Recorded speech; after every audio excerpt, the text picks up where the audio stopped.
this book, by the way. Yeah. Just so everybody knows. Well, you hooked yourself into this project as soon as you made that initial discovery. Like, you made quite a profound discovery in my estimation, which was that values regulate emotion. Yeah. So then as soon as you make that discovery, you're stuck with a question, which is, okay, then what are the appropriate values that make me happy? Well, or even, well, if it's not happy, it's some other metric. Because you could also question whether or not happy is the right ultimate value. I like happiness. I know you're like, it's not about being happy, but... Well, it beats the hell out of being miserable. Yes, if happiness comes along, you should be bloody happy that it's like lit on your stem for a while. Yeah. Yeah.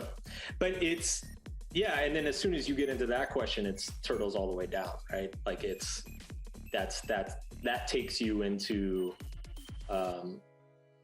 kind of staring into the void, so to speak, which you talk about in your work quite a bit of how you have to take on the responsibility to create something that's meaningful in your life. Yes, or to discover it. That's one of the weaknesses of Nietzsche, I think. I mean, I'm a great admirer of Nietzsche, and I've never read anyone who could think with as much glittering brilliance as Nietzsche, and he's very dangerous to read because he's so unbelievably intelligent. He'll take everything you know apart, sometimes with a sentence. He said once, he was bragging in a sort of self-deprecatory manner in some sense. I mean, he never sold any books, and so he was sort of bragging to himself, I suppose. He said, I can say in a sentence what it takes other people in an entire book to say, what they can't say in an entire book. and that actually happens to be true. Nietzsche could, in fact, do that. And he believed that we could create our own values, but that's wrong. We can't create our own values. We can discover them, and we can co-create them, but and you know this in your book as well, it comes out again implicitly. You wouldn't be able to violate your conscience if you could create your own values. Right? Violate your conscience? Yeah, because your conscience, you'll lower this for me a little bit. You'll do something that your conscience objects to. Okay. And if you were fully capable of creating your own values, your conscience would never object. You would just go along with what you'd proposed. Like, if we were the sorts of creatures that could do that, but what we find very rapidly is we try very hard to impose our own values. And then it fails. We're not satisfied by what we're pursuing, or we become extremely guilty, or we become ashamed, or we're hurt, or we hurt other people. And sometimes that doesn't mean we're wrong, but most often it does. And so your search for bedrock, I think, is, and perhaps the fact that you never do come to any final conclusion, is definitely, at least in my opinion, so maybe not definitely, but in my opinion, a large part of the reason why your books are attractive. The millennials, you talk about the consumer literature that shows that people who have an infinite variety of choices are less happy than people who only have one or two. And you mentioned at the beginning of this discussion that the millennial generation that you're a part of suffered in some sense because they weren't deprived enough and had too many choices. The advantage to being deprived is that it's obvious what to do. Like, if you're starving, then you eat. There's no question. But if you have enough to eat, and you have enough shelter, and you have enough information, maybe not as much as you could have, but enough, it starts to become difficult to decide what to do. And then you have another problem, which is that you can't decide what to do.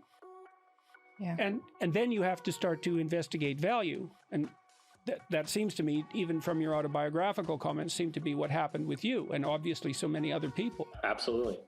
Yeah. Absolutely. And I think that plays into kind of what we were talking about, the kind of the radical subcultures that exist and percolate online. I feel like a lot of people are going through these existential malaise, and they're searching. And so they're just scrolling through social media, and they find something that piques their interest, seems counterintuitive or exciting, and suddenly they're kind of whisked down this rabbit hole without much awareness of what's happening. One of the reasons that I'm a rather staunch admirer of traditional Christianity, say, even in its Catholic form, let's say, which is the most traditional form, arguably, is that I think that Catholicism is as sane as people can get. Like, Weren't there areas of Catholicism that were a little out there? There still are. I mean, the doctrine is very difficult to understand. The idea of the virgin birth, for example, and all of the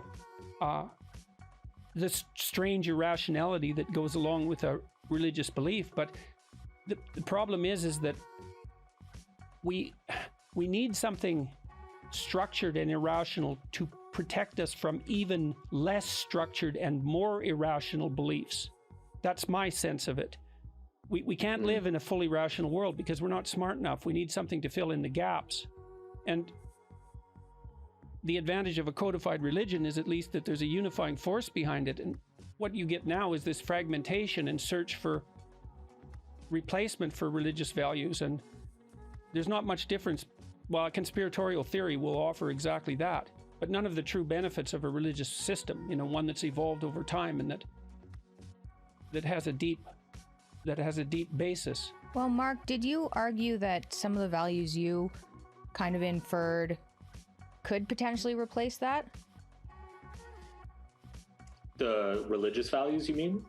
Or, well, one of the concerns I raised in Everything is Fucked is what Jordan just said, which is, I think people, in lieu of religion, they are taking worldly values, things like politics, cultural issues, social group identities, and behaving religiously around them, adopting kind of religious belief systems around them. And that's extremely concerning to me. I mean, you don't have to read far back in history to see how that ends up bad. See, an organized religion, this is something that Carl Jung really recognized, and he was an astute critic of Nietzsche and also an admirer of Nietzsche, is that we do have a profound religious impulse. And that I'm not saying that that's good or that it's bad. I'm saying that something has to be done with it.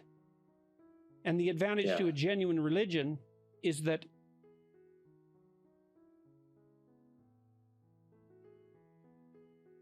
it's very, very complicated. Well, the alternatives don't seem great. Yes. It's been back tested for 2,000 years. Well, and there's something at the core of it. There's an ideal, like in Christianity, there's the idea of the ideal human being. That's Christ, whose mode of being offers redemption. He had a miserable time, though. Well, people do have a miserable time, though. And that's one of